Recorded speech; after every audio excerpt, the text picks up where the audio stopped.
Nous sommes là devant le siège de l'Empire eurocratique. Ursula est chez elle. On va demander à Ursula von der Leyen de bien vouloir descendre nous montrer ses SMS. Ursula von der Leyen, nous sommes là. Venez montrer vos SMS avec Pfizer. Ursula, SMS, Ursula, SMS, Ursula, SMS, Ursula, SMS, Ursula, SMS. Bonjour à tous. Vous connaissez certainement Florian Philippot. Enfin, vous connaissez. Vous connaissez si vous êtes dans la bulle Internet, si vous êtes dans la vraie vie. Philippot est inconnu au bataillon. Vous avez peut-être un reste de mémoire de l'époque où il était au FN, où il était numéro 2 du FN jusqu'en 2017. Hormis cela, vous ne le connaîtrez pas. Bon, bref. Je vais commencer la vidéo tout de suite en disant les termes. Florian Philippot est un épicier. Voilà, c'est un épicier. Vous savez, il est connu pour se battre contre les mesures pendant la pandémie. Vous savez, la main dans le cœur. Ouais. Le gouvernement, c'est pas bien. Les mesures prises par le gouvernement, c'est pas bien. Moi, je vous défends depuis le début. Moi, je suis à vos côtés depuis le début. Avec moi, il n'y a pas eu de revirement de veste.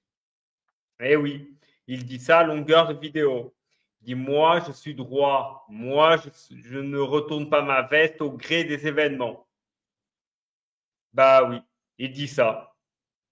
Ce qui est dommage pour lui, c'est que vous savez, il y a quelque chose sur Internet qu'on appelle les archives. Et on peut retrouver des publications de personnes faites à un moment donné. Il se trouve que par le hasard de l'algorithme de Twitter, maintenant X, on va dire ça comme ça, j'ai trouvé des archives assez, assez croustillantes, où on constate le revirement de veste intégral. N'oubliez pas, mais si vous connaissez Philippot, vous le savez, il se bat contre le Covid. Voilà. Il fait des publications à longueur et longueur de vidéos contre le Covid. Et oui, il vous explique le Covid, la pandémie, c'est pas bien, le gouvernement, le complot mondial, Bill Gates, l'OMS, voilà, moi j'ai tout dit avant vous, avec la fameuse expression, encore une fois, les complotistes avaient raison, et tout. Eh bien, je vais vous montrer des archives de notre ami Florian Philippot, ou, comme diraient les communistes, de notre camarade Florian. Et nous allons donc écouter un extrait de voir ce que notre camarade Florian dit. Voilà. Et n'oubliez pas, ayez toujours en sous-main, gardez-le en tête. Car aujourd'hui, c'est pas bien. Bon, vous connaissez la chanson. Écoutez la chansonnette qu'il vous disait au début.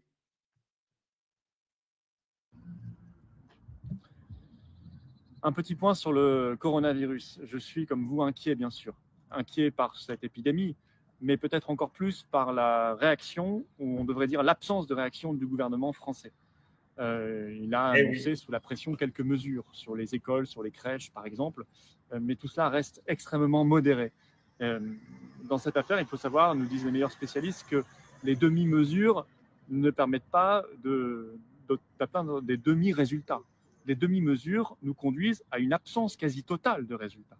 Quand vous restreignez certaines activités sociales, et il faut le faire, comme on va le faire, comme on le fait pour les écoles par exemple, vous devez restreindre également les autres. Par exemple, restreindre plus. Plus macroniste que Macron.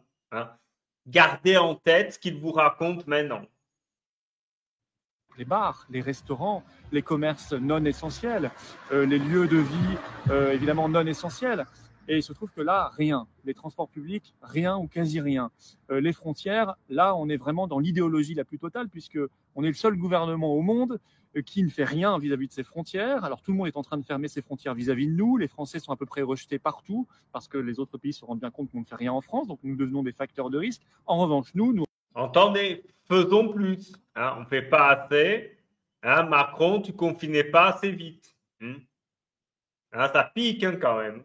Nous restons dans l'idéologie de Schengen, de l'Union européenne, Emmanuel Macron attend l'autorisation de la Commission européenne pour agir sur les frontières et a demandé d'ailleurs de manière complètement délirante qu'on contrôle les frontières extérieures de l'Union européenne, alors que l'OMS nous dit que le cœur aujourd'hui de l'épidémie mondiale, c'est au sein de l'Europe. Donc il faut... Quoi? Ah, donc l'OMS, en fait, c'est bien. On va arriver en fin de vidéo. Je vais vous expliquer son revirement de veste. Vous allez voir, je vais vous montrer un seul chiffre qui va expliquer tout et qui va vous éclairer. N'oubliez pas, Philippot est un boutiquier, c'est un épicier. Hein, ce qui compte, c'est les pépettes à la fin du mois. Il faut contrôler nos frontières comme le font les autres pays, Danemark, Italie, Allemagne, etc. Bref, j'attends des mesures et nous sommes nombreux à attendre des mesures fortes, immédiates. Il faut mettre la France en quarantaine, comme les... Oh, c'est bon. Oh, c'est bon. Il faut mettre la France en quarantaine. Je vais d'ailleurs, parce que peut-être que vous n'avez pas bien entendu, hein, réécoutons ce que prônait notre Florian national.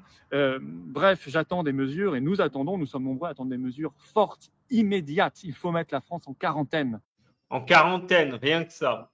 Quarantaine, je vous rappelle, c'est pire que le confinement qui a été mis en place. En quarantaine, si vous êtes enfermé, vous ne sortez pas du tout.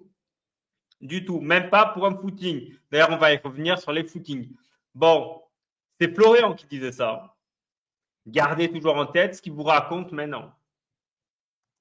Comme l'Espagne se met en quarantaine, comme l'Italie s'est mise en quarantaine, et ne pas avoir cette gestion de crise qui consiste à dire, eh bien, on va créer une immunité collective. Une immunité collective, c'est-à-dire qu'on va attendre que 60 à 70% de la population française soit infectée et que donc on accepte un sacrifice de dizaines de milliers de morts français. Parce que c'est ça le... Non. Mais c'était pas un complot, ça? Comme c'est étrange. Non dit français, c'est cette stratégie où on attend en fait qu'il y ait des millions de contaminés et des dizaines de milliers de morts pour que ça passe. Moi, je ne souhaite pas que ça passe, je ne souhaite pas qu'il y ait de chacun autour de nous, dans nos amis, dans nos familles, des morts, des cercueils, des gens enterrés. Je souhaite qu'on agisse le plus efficacement, le plus redoutablement et le plus vite possible.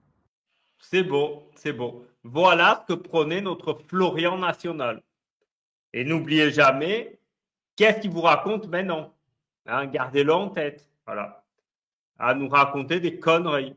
Bon, vous me direz, comme d'habitude, et vous êtes de bien mauvaise langue. D'accord, mes amis? Bon, c'est pas fini, vous me direz. Il y a mieux. Il y a mieux. Ou pire. C'est selon. C'est selon. Bref, un autre tweet de notre ami Florian. Les règles de confinement ne sont pas suffisamment respectées du fait d'irresponsables. Il traitait notre Florian national, traiter les gens qui essaient d'échapper au confinement comme irresponsables. D'accord? Très bien. Il faut d'urgence durcir les règles. L'autorisation de footing est superflue. Eh oui, c'est-à-dire, mes amis, vous ralliez parce que sous Macron, vous pouviez que faire un vulgaire footing. Dites-vous, si Philippot avait été au pouvoir à ce moment-là, vous n'auriez même pas eu droit à votre footing. Voilà. Hein, c'est beau, hein? C'est beau. Faire plus détourner, les amendes doivent être systématiques. Lui qui pleurait aux amendes et qui criait à la dictature sanitaire, lui appelait à des amendes systématiques. Voilà. Le travail beaucoup plus restreint, le couvre-feu s'il le faut. Voilà. Voilà ce que défendait notre Florian national, hein. Plus macroniste que Macron. C'est beau, hein? Il y en a un autre. Monsieur le Président, de grâce, ce soir, ne nous annoncez plus de demi-mesures. Merde, on va y venir. Bon. Donc, pour y parvenir, dans les 48 heures, nous devons nous faire perdre un temps précieux. Voilà ce que prône notre Philippot national. Rappelez-vous, c'était à la veille de la première allocution de Macron, le célèbre « Nous sommes en guerre et quoi qu'il en coûte », si je ne me trompe pas. Fermer les frontières, ok, pourquoi pas. Décider le confinement total. Total, vous avez compris, hein? Bon, bref. Mettez-nous en économie de guerre. Agissez en chef et faites de l'État notre arme. C'est beau, c'est beau. Voilà ce que prenait, j'allais dire Macron, lapsus révélateur. Ce que prenait notre Florian à nous, hein, vous rappelez-vous, le combattant de la cause, le guerrier, celui, rappelez-vous, qui a toujours été à vos côtés depuis le début. Ben, c'est ça qu'il appelle être à vos côtés depuis le début. C'est pas fini. Florian Philippot, encore une fois, en mai. Hein, donc bon. Notre ambassadeur en Chine avait fait son travail en sonnant l'alarme sur le coronavirus. Mais au même moment, en France, le gouvernement avait surtout la tête à nous faire passer coûte que coûte son infecte réforme des retraites. Sous-entendu, on aurait dû confiner plus tôt. Voilà. C'est beau. Bref. Là, une vidéo. Là, il y a une petite vidéo qu'on va regarder ensemble. Hein, ça va être beau aussi. Allons regarder qu'est-ce qu'il a à nous raconter, notre Florian national. C'est parti. Voilà, je sors de la réunion convoquée par le Premier ministre et le ministre de la Santé. Deuxième réunion des chefs de parti sur le coronavirus. Lui qui prétend matin, midi et soir être hors du système, il était invité par le Premier ministre. Alors, je vous rappelle, il n'avait pas de député. Hein. Rappelons-le. Honnêtement, je suis très inquiet en sortant de cette réunion. Je l'ai trouvé complètement lunaire, à côté de la plaque. D'abord, et c'est frappant, choquant, on a parlé, en tout cas les intervenants ministériels ont parlé à 80 ou 90% d'économie et non pas de santé. Ben oui, hein, étonnez-vous qu'aujourd'hui Philippot ne vous parle jamais d'économie. Bien sûr, il faut prendre soin de la crise économique qui est là et qui va s'amplifier, on le sait.